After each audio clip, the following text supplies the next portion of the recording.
I just got the new Pyxis 6K and this is going to be hype. What's up guys and welcome to another video. I'm starting a new series about the Pyxis 6K where I will take you on my journey of learning and filming with this camera.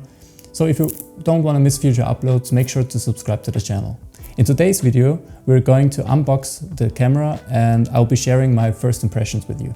Alright, no more stalling, let's dive in and get this guy out of the box.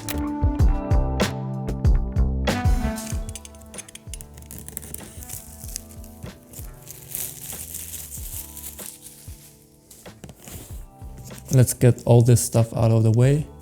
That's just the manual, I assume. And here's your DaVinci Resolve Studio key, which I'm not gonna open. And a nice little sticker. And that's the additional side plate for your SSD, which the Pyxis ships with. And here it is. First, let's get this out of the way as well. I think that's just all the cables and the charger itself. It looks smaller than I expected, to be honest. Let's get this guy finally out. That's my first hands-on look I have with this camera. Remove this real quick. So here it is, finally. Wow. It actually feels really high quality. The material, it's all metal. It's also much heavier than you would think, but that's actually a good thing. What a beauty. So far I'm loving the feel and look of it. The buttons actually feel very nice and the screen looks great. But of course, let's peel that off real quick.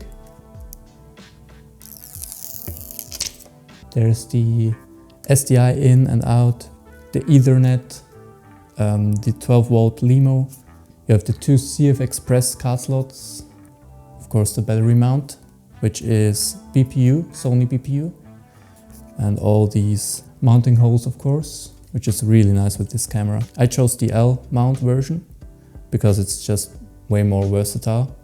You have the USB-C viewfinder port and mini XLR. Now let's talk about why I chose this new Pyxis 6K.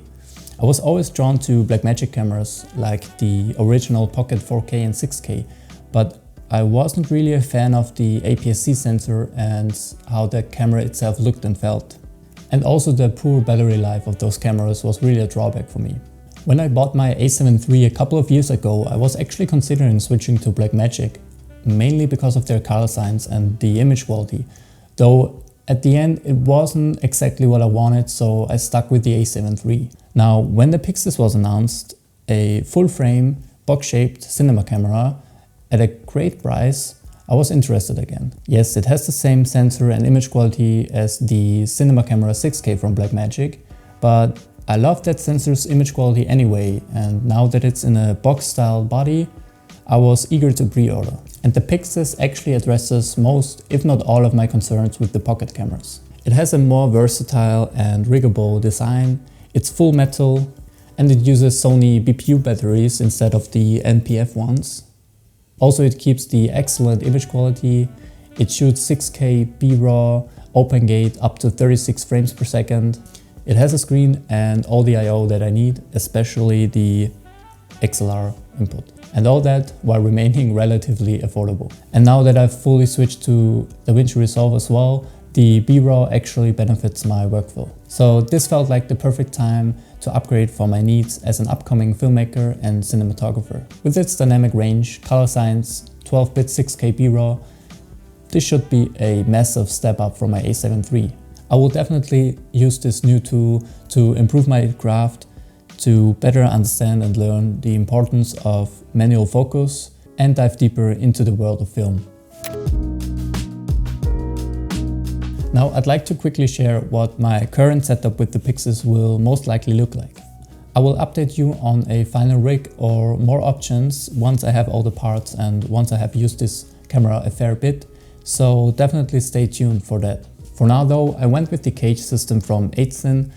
This is really nice because it provides plenty of mounting holes on the top plate and on the side plate as well. I love what Blackmagic did with the side of the camera, as it opens up endless options for third-party accessories. There is 4 screw holes which you can unscrew and just swap out the plate for any third-party accessory that is out there. I'm pretty sure there will be a lot of options in the future. On top I will add this wooden handle from Small Rig that I had on my old rig. For the lens I chose the DCO Vespid Prime 35mm. I think 35mm is a great focal length for this setup, especially if you can only afford only one lens to start with. And since I have the L-mount version of the Pyxis and the lens is PL, I will need to adapt from PL to L, so I chose the DCO Octopus PL to L adapter. Let me know in the comments if you want to see a separate video about the lens and my thoughts on it once I have used it. For my external monitor I chose the Blackmagic VideoSys 12G SDI 7-inch, which I have already unboxed on my channel. However, now that I have announced the Pyxis monitor, I will definitely get that one for jobs where I'm not operating the camera on my own. For the batteries I went with 2 BPU75 from HawkOps, and for media I went with 2 1TB CF Express Type B cards from Angelberg. This is just a basic setup for now to get me started with the camera. I will add more accessories like rails, handles, focus puller as time goes on, eventually building this into a proper production rig. I'm also considering getting the LiDAR system from DJI, so let me know if you want to see more about that too. As I mentioned in the beginning, more videos about the Pyxis are coming soon, so if you're interested in joining me on this journey, feel free to subscribe. Also let me know in the comments what videos you want to see about the Pyxis or about filmmaking in general, and leave a like if you enjoyed this video. Until next time.